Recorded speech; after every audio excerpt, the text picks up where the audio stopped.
be careful about what I say publicly on this because it is, of course, a delicate and sensitive negotiation. But the answer to your question is yes, there are ongoing negotiations involving the Israelis, the Qataris, and we, the United States, are actively engaged in this as well because we want to make sure that we bring home those Americans who have been taken hostage as well as all of the other hostages.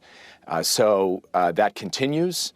There are efforts to try to secure a deal that would involve the release of hostages, and the president's not going to rest until we achieve that deal so that every single one of those hostages can come home safely. We do not know the precise number of hostages. We know the number of missing, and that's the number the Israelis have given, but we don't know how many of those are still alive. As far as the Americans are concerned, there are 9 missing American citizens as well as a missing legal permanent representative, a green card holder. And so that's the number that we are working with. That's the number that we are trying to ensure the safe return of. And we have been engaging with the families. In fact, I will personally be seeing family members of the American hostages this coming week. That being said, John, we do not want to see a firefight in a hospital where innocent people, helpless people, people seeking medical care are caught in the crossfire. Major hospitals in northern Gaza stood at the center of Israel's onslaught against the Hamas Islamist group on Sunday. Israel has said doctors, patients, and thousands of evacuees who have taken refuge at hospitals in North Gaza must leave so it can destroy what it says are Hamas command centers under and around them. Hamas denies using hospitals this way. Gaza's biggest hospital, Al-Shifa, and another major one, Al-Quds, both said they were suspending operations on Sunday. At Al-Shifa, Palestinian officials says 3 premature babies had died and dozens more were at risk from lack of electricity. In photos obtained by Reuters, premature babies are taken off incubators on Sunday after a near-complete power outage. A doctor said these babies are now being placed on a bed with an air conditioner providing warmth. Dr. Mohammed Kadil works in Nasser Hospital in Khan Yunis in Gaza's south.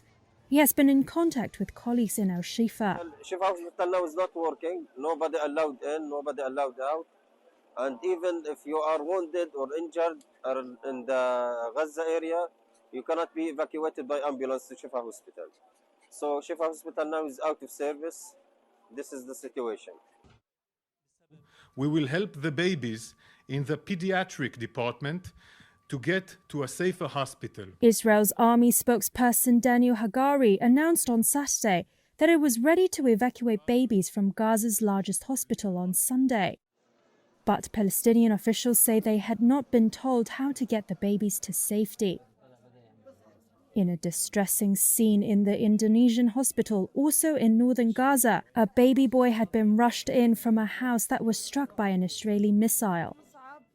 Medics were treating him with a manual resuscitator as power had been cut off. Thousands took refuge in Al-Shifa hospital complex. Thousands more are now fleeing south to escape the worst of the fighting. Explosions rang out as women and children trudged down the road. Meanwhile, Egyptian security sources said 80 foreigners and several injured Palestinians evacuated through the Rafah crossing on Sunday. Sources said at least 88 trucks had also moved from Egypt to Gaza by Sunday afternoon. The border crossing between Gaza and Egypt is the only entry point to the enclave not controlled by Israel. Israel imposed a near-total siege on the Gaza Strip after October 7th, when Hamas fighters rampaged through southern Israel, killing about 1,200 people and taking more than 200 hostage. Palestinian officials said on Friday that over 11,000 Gaza residents had been killed in air and artillery strikes since October 7th, around 40% of them children.